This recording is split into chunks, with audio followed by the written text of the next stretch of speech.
My name is Jennings. I am the President of the Royal British Legion Tamworth branch. I've been the President for the last 12 years. Before that, I was Vice Chairman for many years and other things as well, to do with the popular appeal and everything else to do with the British Legion. I've been with the British Legion for so long I forget how many years it is now. But this is the second time I've joined. I was a member in Birmingham before I was a member here in Tamworth. My service in the British Army was national service. I did 2 years. I went in and I enjoyed it. My father, I must say, was a regimental sergeant major in the Royal Engineers in bomb disposal, where he got severely wounded in North Africa, but survived and came back to our country and lived until he was 86. We were in the signals room and, in Whitehall? Yeah, and it wasn't my own fault. They turned around, the tapper started going, and I turned around and we were all listening, and these officers have come in and they're all listening. And somebody said, "Who's that?" I said, "Oh, I know who that is." And this brigadier turned around and said, "How do you know that?" I said, "It's from the artillery regiment." He said, "How do you know?" I said, "Because he stutters." And the point was, he started stuttering. Oh God, I lasted another fortnight before they moved me to this experimental camp. Because you could tell who was operating the key? No. Right. Because I was having a joke. And he stuttered. The brigadier stuttered. Yeah, and I mean, we went up because down there, you turn around and say the NAFI. Everybody goes in the NAFI. Me, you, brigadiers, generals. We're all like in a big place like this. This was the NAFI. And we'd all be having our cups of coffee. And this one guy come over and he said, "Fortnight." I said, "Sir?" He said, "We're running a book." I said, "What do you mean?" He said, "You'll be out of here within a fortnight." He said, "They're even going down to days." Yeah. Oh, just ordered then. They shifted me straight out. Yeah. Well, within the fortnight. He's off camera now, isn't And when I got to this place in Colchester, I just couldn't believe it. You know, seeing these, I said, "What the bloody hell have we come to here?" And it was awful. You couldn't have gone anywhere near it. Yeah, a place called Cherry Tree Camp it was. And all our motors. Do you remember the Austin Champ? Mm-hmm. Did you ever see the 1 ton truck, the same as the Austin Champ? It was a bigger version. Very few were made, but they were made for this lot. To carry all the stuff, because they needed the power on the motors to generate and everything. You know, they got generators on them, a lot. It was unbelievable. And then this thing was flying saucers. Don't believe it. I've seen one.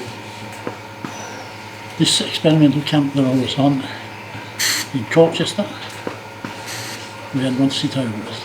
You had? One sit over the top of the camp. What you see, what you have now on your house, think about when I'm talking to pick up Sky. Yeah. We'd got 4 dishes like that on our camp in 1955. So look at the advance. And we had this, it was just a big green light. Yeah. Came over the top of the camp, middle of the night. The guards were going round, "Come out and see this." And the camp actually turned green, just like that. And when they brought searchlights and all that into action, it went about 20 miles over there. Yeah. They turned them off, and it was sitting on the top of us again. And after about 2 hours, it just went straight. And you saw that yourself? Oh yeah, but you see, I can't talk to you about it. Okay. In which case, we'll have to get on with what we can talk about. Let's get this. And I was called down to the office and he said, this was at 9 o'clock, you're off to camp at 12. Sir? He said, you're down to Blandford, you're on your way to Suez. I said, why? He said, because you know too bloody much. And that was it, you see. If you're good on this, get him out. Yeah. Another thing, you'll take you around the country on the stars. There you are. And this is it, you see. You go into the desert, no good looking at a map. No. You look up in the sky. Navigate by stars and sun. That's right. And that's what I did all the training I was doing. And as I say, I can't really talk about what was going on. I mean, the one place, Aldershot, I shouldn't say this really, but when we did nights, on night duty, we were underground, there were 3 men and 12 girls. And you know what that was? In case there was an atomic war. Sorry? In case there was an atomic war. And we were all medically fit.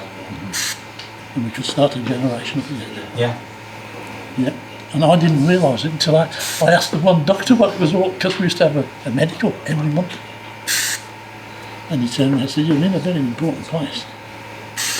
And nobody, I bet you nobody realises it's there now. Have you ever been to Aldershot? Once or twice. General HQ? Great big old fashioned house. It's all buried underneath there. Yeah. And, you know, you just don't realise what, I mean, it's like Whitehall. There's more underground than you see on the top. Yeah. Yeah. It's, you can go from one place to another. I don't know whether they knew who I was, but I can't say this on here. They did the genealogy of our family. Who comes up? The 5th Duke of Marlborough. Who? The 5th Duke of Marlborough. Yeah, but everyone was related to him in the end. That's true, because when they turned around and said to me, do you know who we're related to? Because Churchill comes into this. I said, who? The 5th Duke of Marlborough. And the first thing I said, which side of the sheets were we born? They said the right side. Yeah, the name was Mary. One of his daughters, Mary, and she married a Welshman. Yeah. And he didn't like that because she married a Welshman. I was going to say yes. Yeah. So we've got quite an interesting family.